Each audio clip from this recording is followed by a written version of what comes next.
see them talk say make we off mind, but thank God say Maiyegun don come. So my people make you loud down, yo yo. Maiyegun don come, oh yo yo. My people make we shout, oh yo yo. Maiyegun don come, oh yo yo. So this is a follow-up. We were on earlier today on Maiyegun's Diary, Sunday sermon. And I told you that we were receiving the report that the Zamfara schoolgirls were going to be freed today after the payment of ransom by the government of Nigeria and the state governors who are negotiating with the terrorists. However, that didn't happen yet. It is yet to happen. So the schoolgirls are still in captivity. But we give it a follow-up on those that have been freed. Remember last week, Sunday, about 2 weeks ago, rather, 2 Sundays ago, the news broke of passengers who were kidnapped in Niger State, in Suleja, in Niger State. So they were released a few days ago. And one of the victims who narrated our experience in the hands of their captives, she shared her experience, which is going to be the point line for us tonight. Something that is a lead, something we've been talking about. We've never really been in the dark of anyway. But this is a pointer that I'm going to use tonight to illustrate my presentation to you, to all of you. I have told you repeatedly that it is very, very obvious that the government and the agents of government in Nigeria at all levels, especially in northern Nigeria, are working and they are in bed with the terrorists that they are supposed to protect their people from. They are in bed with them, and that is why the fight against terrorism, the fight against insecurity in Nigeria will never be won. There are many factors leading into this. The start of that is actually the corruption. APC, they came to power when they were campaigning in 2014, 2015, promising heaven and earth to every gullible Nigerian that could buy into their lies at the time. They were also promising terrorists too. As they were promising every one of you that they were going to give you 3 million jobs a year. They were going to build 1 million houses every year. They're going to give unemployed people among you jobs.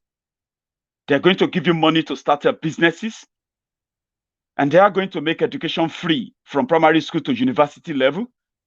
1 meal a day for your children. Safety for your children. Safe school for your children. They went on to promise Fulani terrorists. They promised them that if they would help them to take over power in Nigeria, they will resettle them. They have a policy that was going to help them get resettled finally. They will build them schools. They will send their children to schools. They're going to give their women money to start their own business. They're going to give them lands to have their own farms, ranches. They promised these guys that same way they promised many of you today who are now fighting over Empower job in Nigeria. Even though they told you that if you are a graduate, once they come to power, and you don't have any job that is suitable for your qualification, they were going to be paying you the same salary you would be collecting if you were to be working. That was the promise. But there we go. The only difference between Nigerians who bought the lies of APC, the only difference between you and the bandits, the current bandits, the terrorists in Nigeria, is that many of you have resorted into calling on God that you didn't vote for. Fulani terrorists decided to use their own weapons given to them by your politicians for election, preparing them for war in case if they didn't win the election. The weapons are the weapons they're now using on you, who also voted for the lies. But you have no guts to ask them to deliver on the promises they made. Rather, you are defending them. Now, the consequences of the promise and fail, which has led Nigeria to where Nigeria is now, is the same problem, the consequence of a promise and fail that is about to sink Nigeria now. They bought guns, weapons. They put these guys in. They told them they were going to give them land. No wonder. They didn't know how to put it. They didn't know how to plan the game. For 4 years, they didn't know what to do until they decided to come up with what they called Ruga. And they disguised it. The story behind Ruga is that APC government, APC, that jihadist party, promised Fulani others, armed herdsmen, the killer herdsmen of today. APC harmed them, gave them guns, gave them location, and promised them that once they gain power, they were going to give them land so that they won't be roaming. So APC had planned to go into private ranching, but they didn't have any way to execute it. They promised them that they were going to give them land if they win election. Which land? Whose land? Then they came up with Ruga. They now hide it behind their usual big grammar. Ruga, in Hausa or in Fulani, it means the settlement of Fulani. But they now gave the job to a Yoruba man, Oshibajo, and co.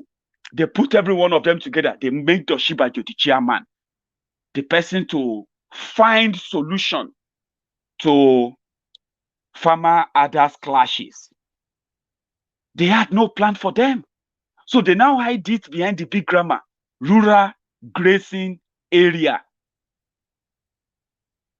Rural grazing area, Ruga. Meanwhile, Ruga is what they promised them, and that Ruga is that they will have their own settlement.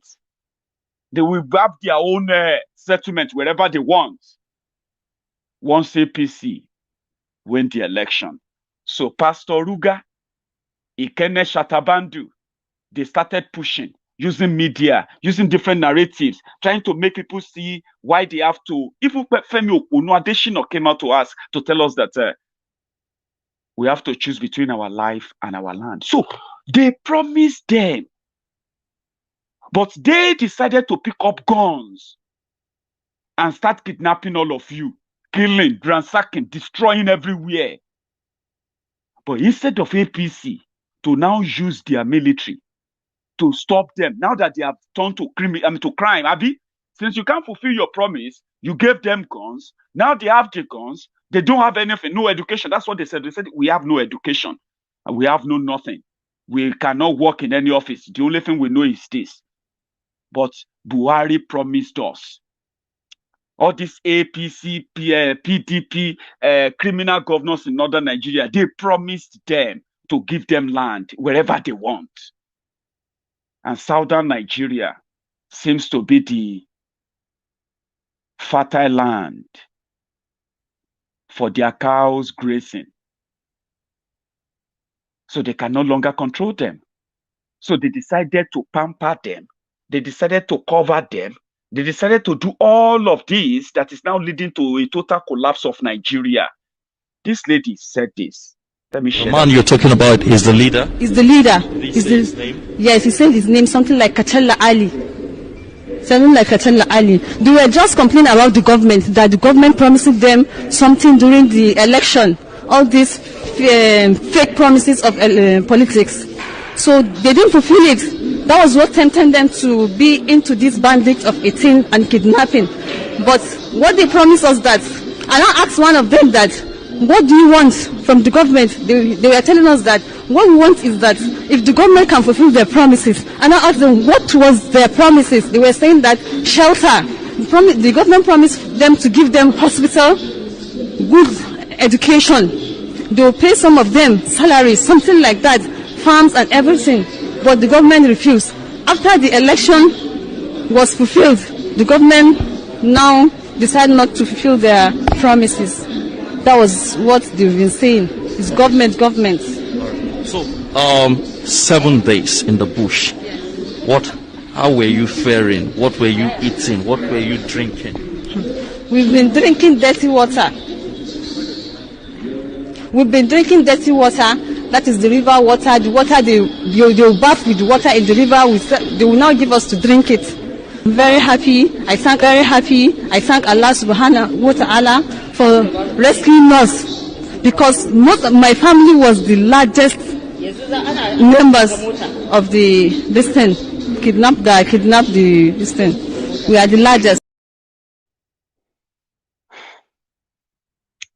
The terrorists told Gumi same thing. They promised us this. They promised us that. We waited for years. Instead of them to give us what they promised us, people started attacking us. People are killing us. People don't want us anywhere. That wasn't what APC promised us. They told us that if we work for them to rig and win the election, these are the people who worked and rigged the election for them in northern Nigeria, where Borno State, with 27 local government areas, only 4 local government, or about 3 local governments, including the state capital, are functioning. The remaining local government areas in the entire state are completely occupied by terrorists, deserted by the people. But whenever there is going to be an election, you will see 1.2 million, 2 million votes. These are the guys holding the gun, moving the numbers for them. They promised them something. Boko Haram started from the same political promise in the same Borno State. When the former governor of Borno, Alimodu Sheriff, then brought in this Mohammed Yusuf, the guy that they later killed in police custody. Some of you may not know that the founder of Boko Haram, just like Gumi, as Gumi is now, he has his own mosque everywhere. This other guy that became minister under Boko Haram, Pantami, the minister of communication or wherever it is, they all have their mosque. They all have their own sects, different Islamic sects in different parts of northern Nigeria. They have thousands, tens of thousands of people who listen to them.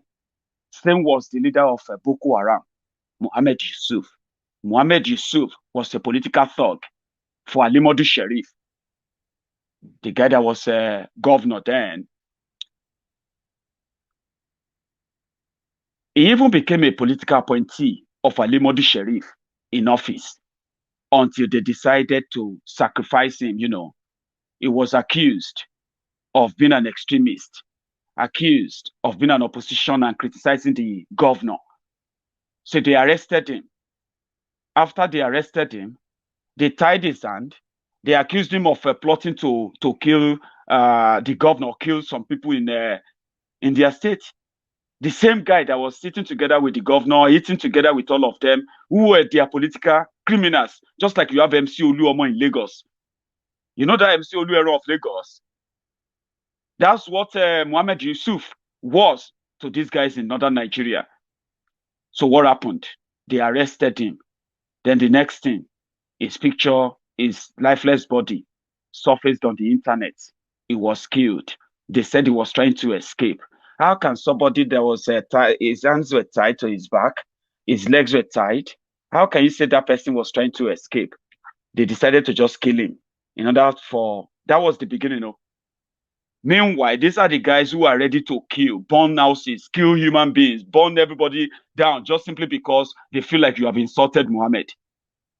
The agents who are spreading this kind of messages, one of them is Gumi, this same Gumi that ran away from Nigeria some time ago for the same crime of extremism. Now, the same Gumi is now the national negotiator for the bandits, for terrorists in Nigeria. So when they killed Mohammed Yusuf, his followers were summarily arrested, some of them killed, to spread that fear. So what turned out to be, what came out of that is the Boko Haram you have today. And that was the Boko Haram on whose back the Bukwari APC took over government of Nigeria.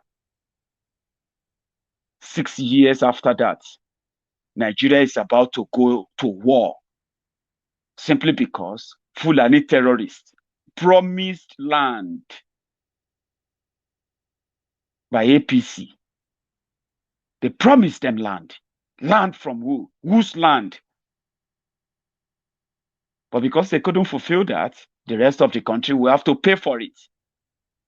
So what they are now saying is that, yeah, fine. If the government is not going to do it, we'll do it by ourselves. Then that is where the complicity now comes in. They know what they did. Now their soldiers are giving excuses why they cannot go out there and protect the people. Because if they go out there to protect the people, they will encounter Fulani terrorists, they will kill them or arrest them. And if they have to do that, they will have to prosecute them, but they can't. So they decided to embolden them. And that is what will lead finally to the breakup of Nigeria. There are many other things though, but you see this one, it will be the quickest. It will be the quickest, I'll say. Because I remember when Obasanjo was in power and Odua People's Congress, OPC, of Gani Fawemi, I said Gani Fawemi, of Gani Adams rather, and Pafasheun, clashes here and there in Yoruba land, clashes here and there on, when OPC started to spread the fear around us. They started with the non-natives in Yoruba land.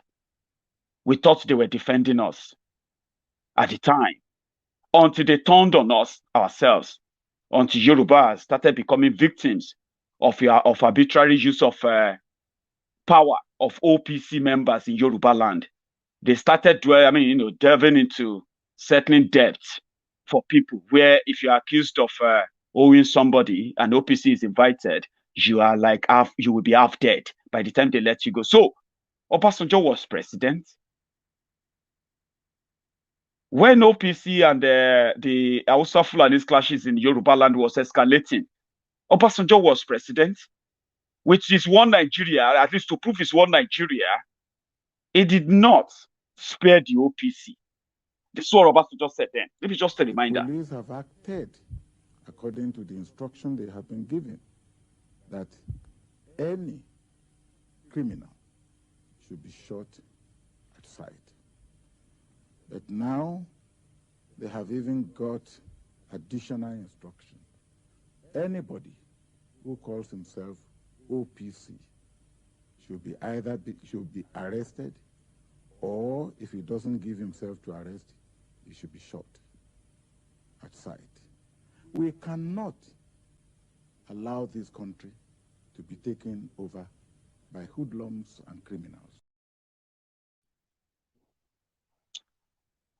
Would angry nerves be calmed if Bukwari comes out and say, I have given order to the police and the military that if you see any Fulani or anyone carrying AK-47 in any part of Nigeria, arrest him. And if he resists arrest, shoot aside. Do you really think Yorubas will be hanging for war to protect themselves from Fulani? Do you think the Biafrans, they will be up in arms as fast as they are now? Do you really think somehow there won't be other way of expressing our displeasure with the failed country, Nigeria, than this, which is us fighting to stay alive? Do Do you really think if you have a president that can come out and talk like that? Obasanjo is a Yoruba man. OPC is Oodua People's Congress. It is just like, let's say, who is that respected Igbo political figure? Let me just use this. Let's say Okonjo Iweala is the president of Nigeria. Let me use that now. I'm sorry if that doesn't really fit in well to your own narrative, but there's a scenario I want to paint out here, okay? Let's say Okonjo Iweala is the president of Nigeria, right? And ESN are not currently going after Fulani herdsmen, okay? Let's say ESN are not just there. They are now traveling around, or should I not use ESN? No, don't let me use that because they are more honorable than that to be quoted there saying that. Let me say the Igbos form a group and they call it Igbo this or that. And they decided to start going around Nigeria with what Fulanis are doing right now. Yeah.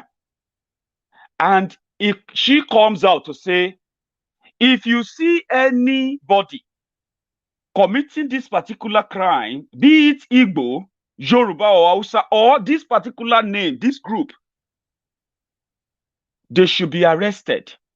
And if they resist arrest, do you really think, even an Hausa man, a Fulani man, do you really think he will be thinking about how he's going to go out there to take a revenge against any Igbo man? Because Igbo president refused to curtail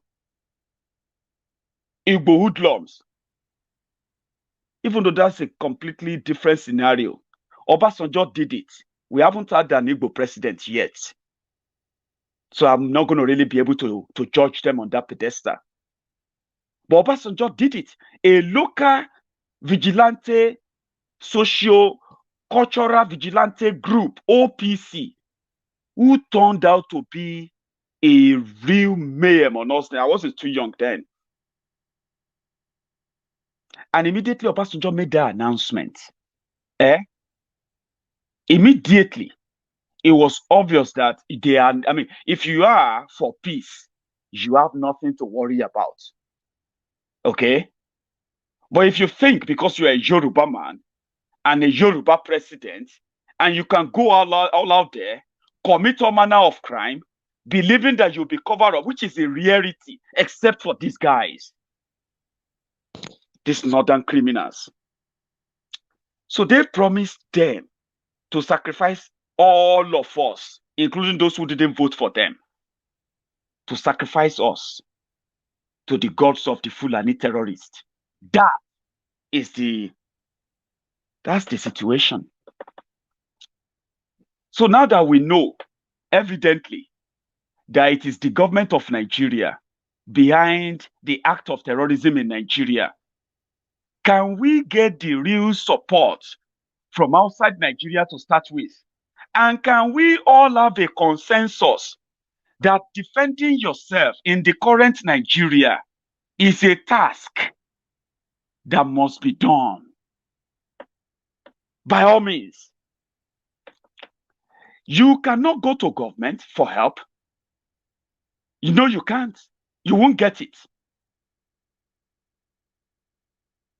I saw a video which I saw so late before the start of this broadcast, so I couldn't bring it on. I had some few pictures. All right. I mean, you know, the new pictures from Ogun State, Yewa North local government area, where our people are now refugees in Kobe, in Benin Republic. They are living in refugee, and the crowd is growing. I don't know if you can see it from there. I'll try and put it on later. Right? See, children from Ogun State, they are now in Kobe, in Benin Republic, and the number is growing. Same way you have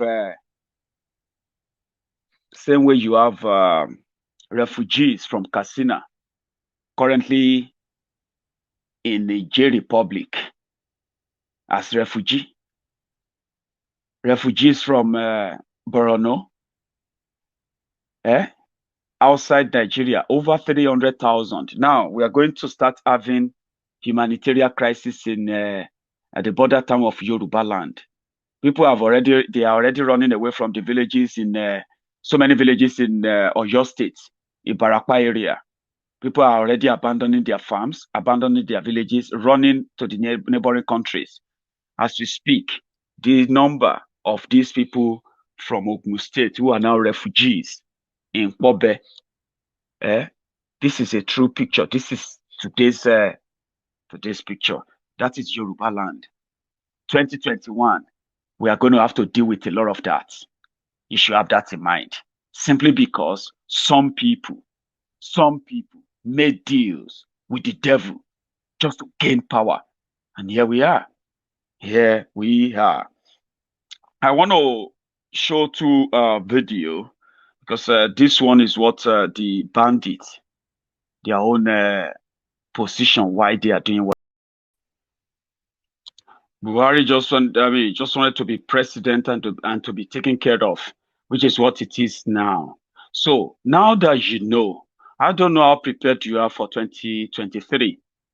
I hope you make it to that. I hope you make it that far, especially if you are living in Nigeria. 2021 is crucial, and I don't know what it is going to be before the mid-year. So here is the other part of that, the concluding part of the Emperor of the North. The continuation, let's say the concluding part of the Nigeria's whitewashed heads of state, the Kano emperors, Sani Abacha, okay, written by Akinyemi Muhammad Adedeji. I'm going to conclude that this evening. I'm going to round that up, okay? So tonight, thank you so much for your time swimming with me so far. Remember, you can give me that thumb up under this video, just as you are enjoying this. So if you are still them talk say make we off mind, but thank God say Maiyegun don come. So my people make you ladder, oh, yo yo. Maiyegun don come, oh yo yo. My people make we shout, oh yo yo. Maiyegun don come, oh yo yo.